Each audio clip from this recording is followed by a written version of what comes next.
بسم اللہ الرحمن الرحیم۔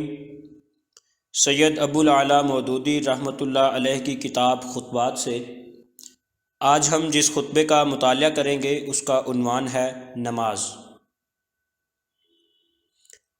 برادران اسلام، پچھلے خطبے میں نے آپ کے سامنے عبادت کا اصل مطلب بیان کیا تھا اور یہ وعدہ کیا تھا کہ اسلام میں جو عبادتیں فرض کی گئی ہیں ان کے متعلق آپ کو بتاؤں گا کہ یہ عبادتیں کس طرح آدمی کو اس بڑی اور اصلی عبادت کے لیے تیار کرتی ہیں جس کے لیے اللہ نے جن و انس کو پیدا کیا ہے۔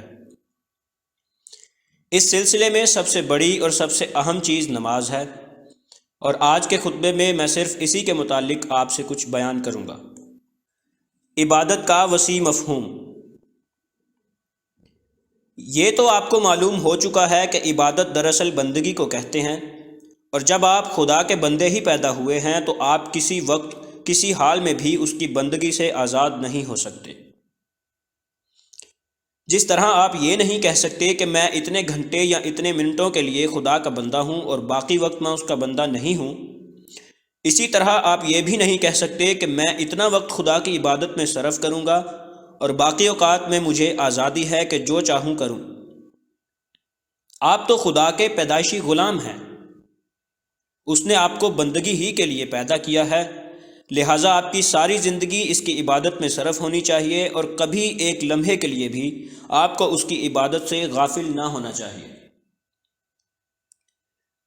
یہ بھی میں آپ کو بتا چکا ہوں کہ عبادت کے معنی دنیا کے کام کاج سے الگ ہو کر ایک کونے میں بیٹھ جانے اور اللہ اللہ کرنے کے نہیں ہیں، بلکہ دراصل عبادت کا مطلب یہ ہے کہ اس دنیا میں آپ جو کچھ بھی کریں خدا کے قانون کے مطابق کریں۔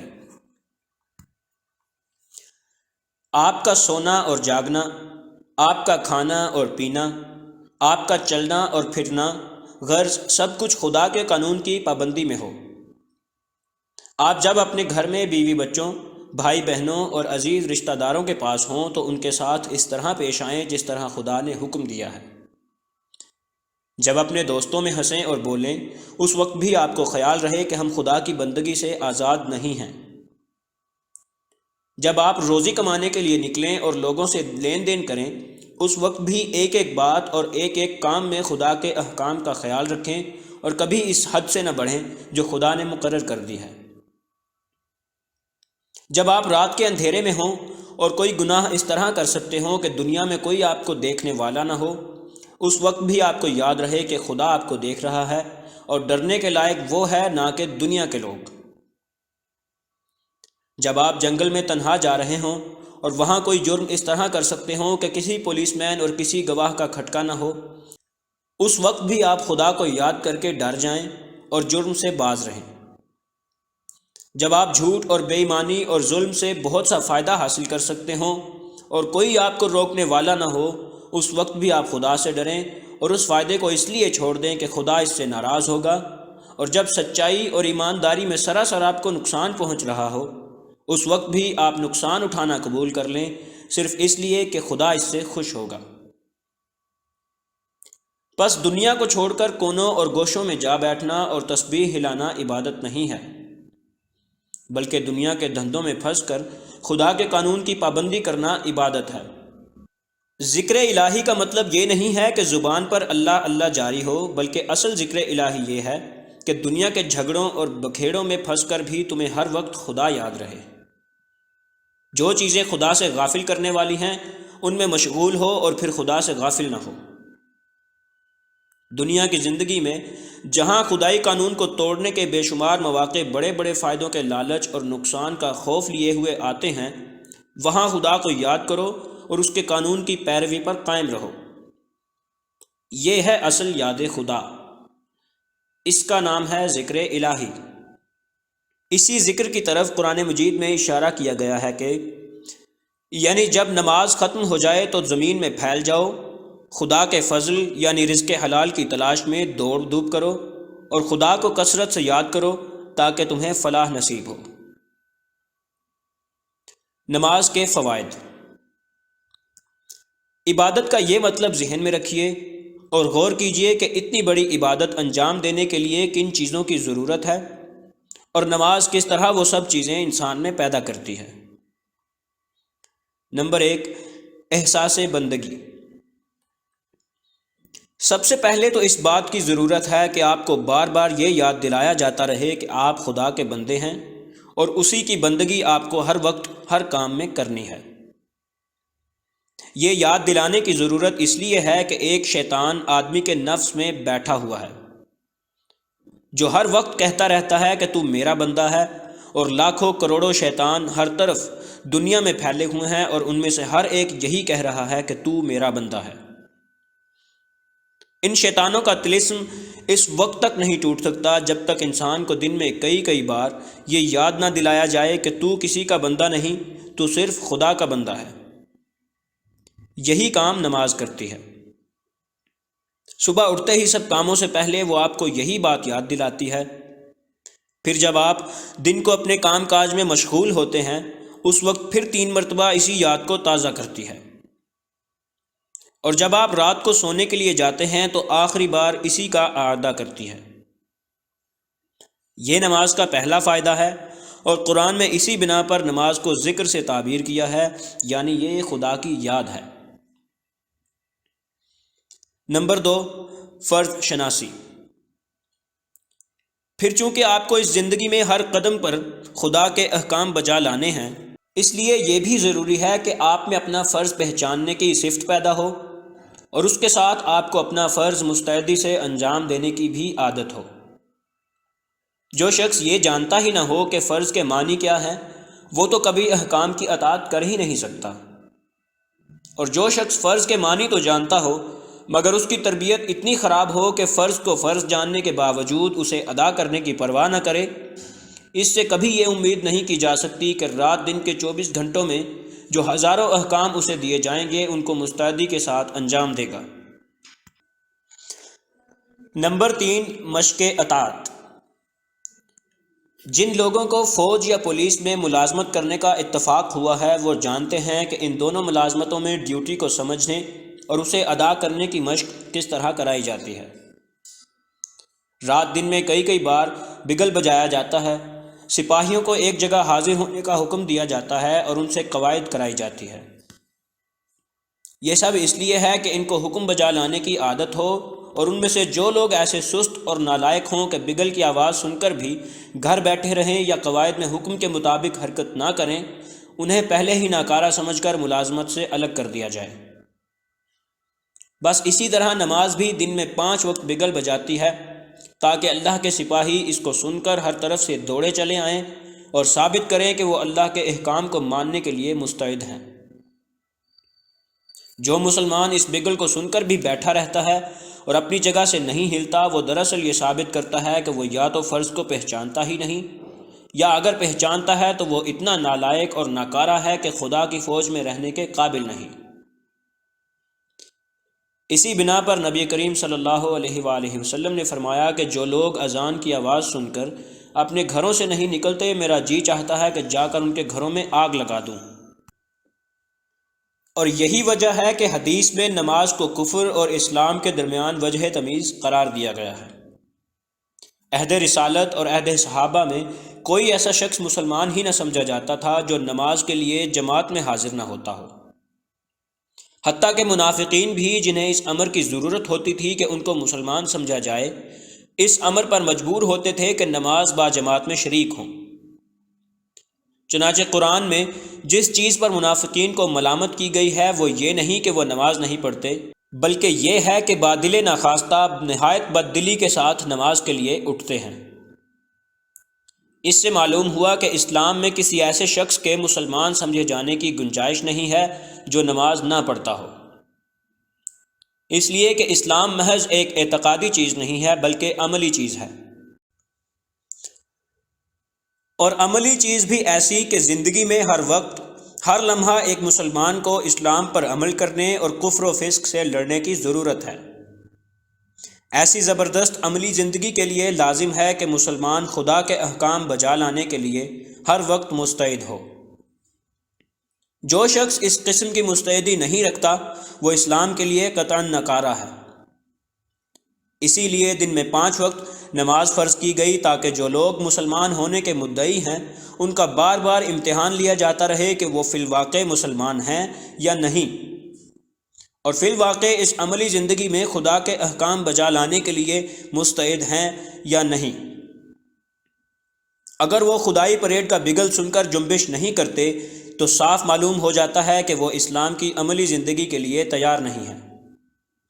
اس کے بعد ان کا خدا کو ماننا اور رسول کو ماننا محض بے معنی ہے۔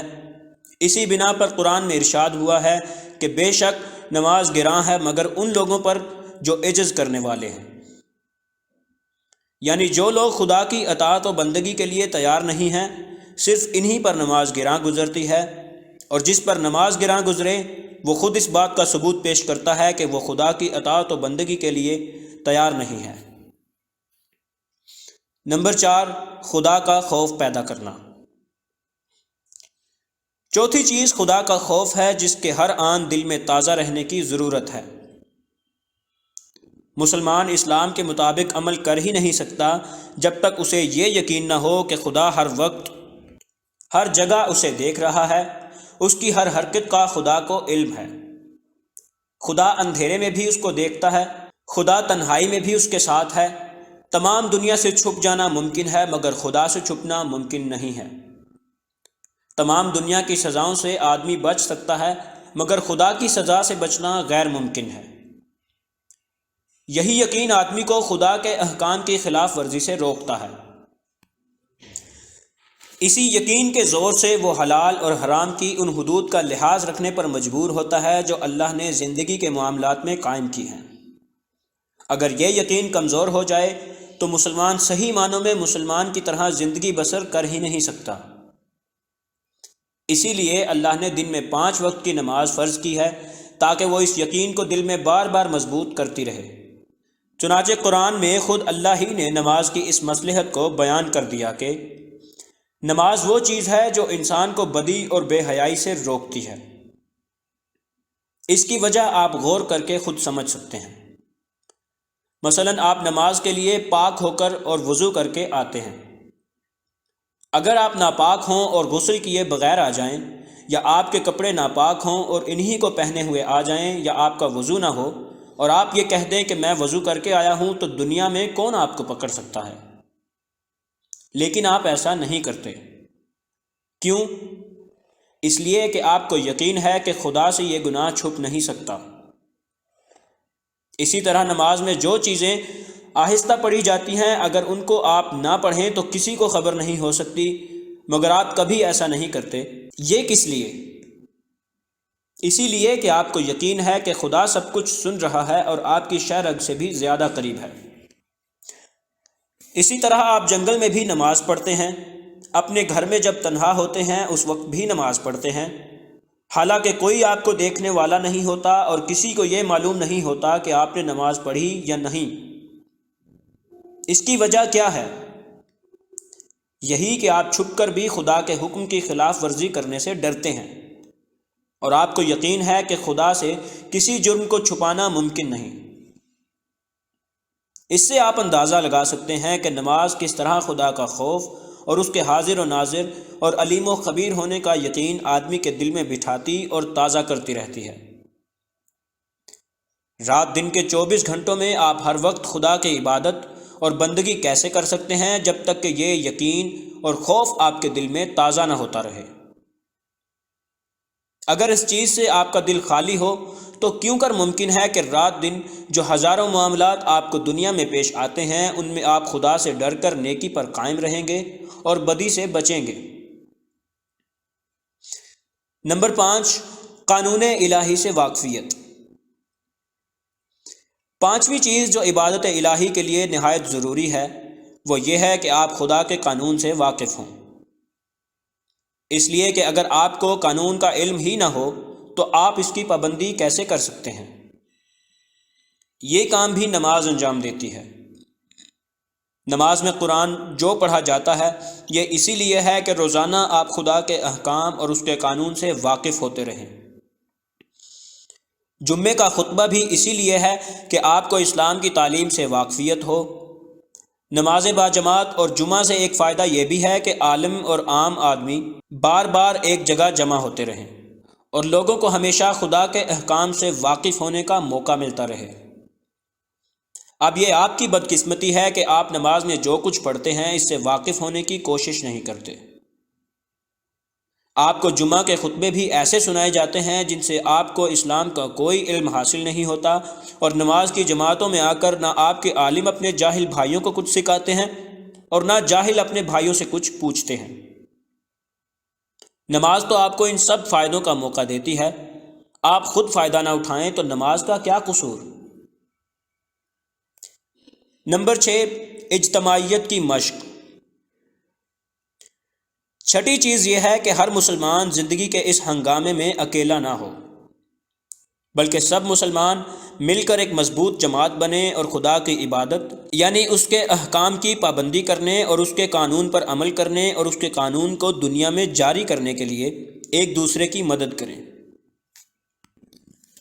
آپ جانتے ہیں کہ اس زندگی میں ایک طرف مسلمان یعنی خدا کے فرما بردار بندے ہیں اور دوسری طرف کفار یعنی خدا کے باغی بندے۔ رات دن فرما برداری اور بغاوت کے درمیان کشمکش برپا ہے۔ باغی لوگ خدا کے قانون کو توڑتے ہیں اور اس کے خلاف دنیا میں شیطانی قوانین کو جاری کرتے ہیں۔ ان کے مقابلے میں اگر ایک ایک مسلمان تنہا ہو تو کامیاب نہیں ہو سکتا۔ ضرورت اس کی ہے کہ خدا کے فرما بردار بندے مل کر اجتماعی طاقت سے بغاوت کا مقابلہ کریں اور خدائی قانون کو نافذ کریں۔ یہ اجتماعی طاقت پیدا کرنے والی چیز تمام چیزوں سے بڑھ کر نماز ہے۔ 5 وقت کی جماعت، پھر جمعہ کا بڑا اجتماع، پھر عیدین کے اجتماع، یہ سب مل کر مسلمانوں کو ایک مضبوط دیوار کی طرح بنا دیتے ہیں اور ان میں وہ یکجہتی اور عملی اتحاد پیدا کر دیتے ہیں جو روزمرہ کی عملی زندگی میں مسلمانوں کو ایک دوسرے کا مددگار بنانے کے لیے ضروری ہے۔ دینی کتب کی مزید آڈیوز اور مفید معلومات کے لیے ہمارے چینل مینٹورز اکیڈیمیا کو ابھی سبسکرائب کر لیں۔